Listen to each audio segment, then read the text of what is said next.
Hey everyone, how you doing? Something I've had several people asking me about is, can I recommend a good GPU for working with Stable Diffusion?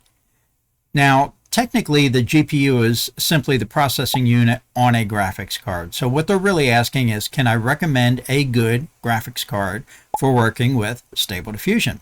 So today we're going to take a look at some of the more popular graphics cards that are known to work well with Stable Diffusion. Now, of course, it's not possible to cover every available graphics card, as there are literally hundreds of graphics cards available. But what we can do is take a look at some of the more popular cards that are known to work with Stable Diffusion, starting with the least expensive options, and then work our way up. And then once we're done looking at these cards, I'll also share with you my own personal GPU journey and show you the GPU I currently use and why I chose it. So be sure to stick around for that. Now, keep in mind that this list represents my opinion and it is not meant to be all-inclusive. My goal is to provide a helpful list of possible GPUs worth considering to those of you wanting to work with Stable Diffusion regardless of your budget. All right, so let's get started. Now, the first two cards on this list are entry-level cards that are inexpensive and will allow you to learn and experiment with AI for very little money. Okay, so up first is the AMD RX 580, which is the very first graphics card I had when I first started working with Stable Diffusion. It is not a fast card by any means. I averaged image generation times just around 2 minutes, but it does work with automatic 1111.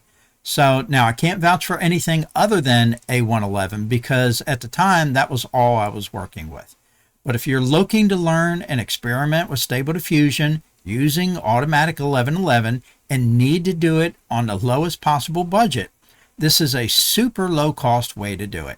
Keep in mind though that because it is an AMD card, that its compatibility with other AI applications is going to be severely limited.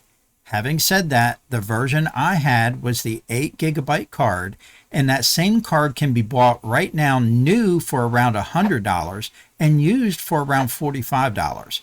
So if your goal is to work only with Stable Diffusion through automatic 1111, this could be a great card to get you started, and it is the least expensive card and the only AMD card on this list. Now, the remaining cards are all NVIDIA cards, and NVIDIA cards are always your best choice when working with Stable Diffusion and other AI applications. Okay, so the next card up I would consider to be another entry-level card. It is the GTX 1080. It's an 8GB card. Now, while it may look like the NVIDIA equivalent to the AMD RX 580 that we just took a look at, benchmarks actually show this card to be nearly twice as fast as the AMD RX 580. That makes this a low-cost, reasonably fast card, and its 8GB of VRAM will allow you to learn and experiment with Stable Diffusion and other AI software. The GTX 1080 8GB card can be purchased new for around $180 and used for around $100. If you're just getting started with AI and you're looking for a low-cost entry card and you want NVIDIA compatibility, this could be the card for you. Okay, so the next card up is the RTX 3060. This is a very popular card and there are lots of them out there in use. As a matter of fact, you may even have this card right now in your system. Surprisingly, in benchmark tests, the RTX 3060 scores almost identical to the GTX 1080 that we just talked about, and that card costs half as much. However, the difference between an older GTX card and a newer RTX card, which has been specifically designed with AI in mind, might just be worth the price difference. The RTX 3060 can be purchased new for around $290 and used for around $200. Next up on our list is the RTX 4060 Ti. The 16GB version of this card is great for AI. There is a small downside though, and that is if you're a gamer, for whatever reason, NVIDIA decided to kneecap the bus on this card at 128-bit instead of 256. Now, while not excellent, it still provides good game performance, and the 16GB gives you more versatility when working with AI than the previous two cards and even some of the more expensive cards yet to come. Benchmarks show about a 45% performance increase from the RTX 3060 that we just looked at. All in all, this is a great card at a great price, especially now with the dramatic price drops. When it was first introduced, this card was in the $600 price range. I've recently seen this card new for as little as $450 and used for around $350. Now that is a great deal. Okay, so next up is the RTX 3080 Ti. With its 10 gigabytes of VRAM, it positions itself between the RTX 3060 and the RTX 4060 Ti.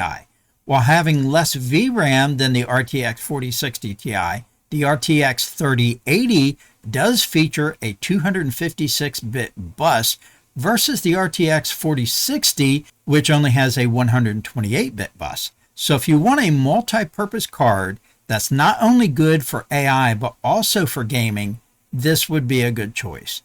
Benchmarks show this card performing about 30% faster than the RTX 4060 Ti above. This card can be purchased new for around $680 and used for around $350. Alright, so up now is the RTX 4070 Ti. This card features 12 gigabytes of VRAM and is a fast card when working with AI as well as for gaming. Benchmarks show this card performing around 30% faster than the RTX 3080 Ti above. The card can be purchased new for around $750 and used for around $600.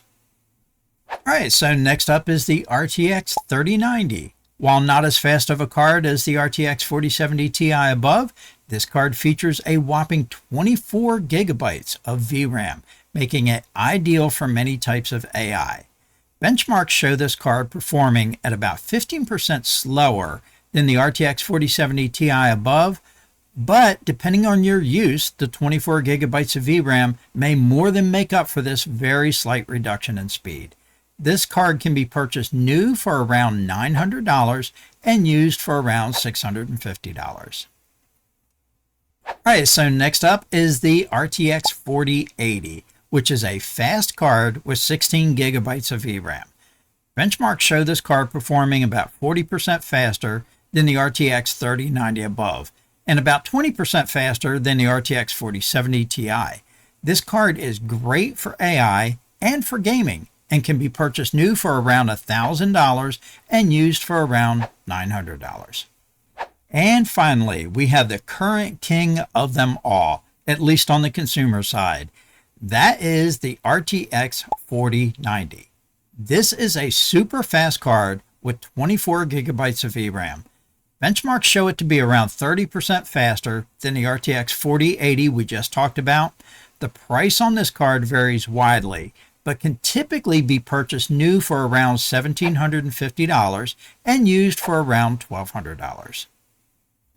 Now, if your thirst for speed isn't quite quenched by the 4090, check out the NVIDIA A100.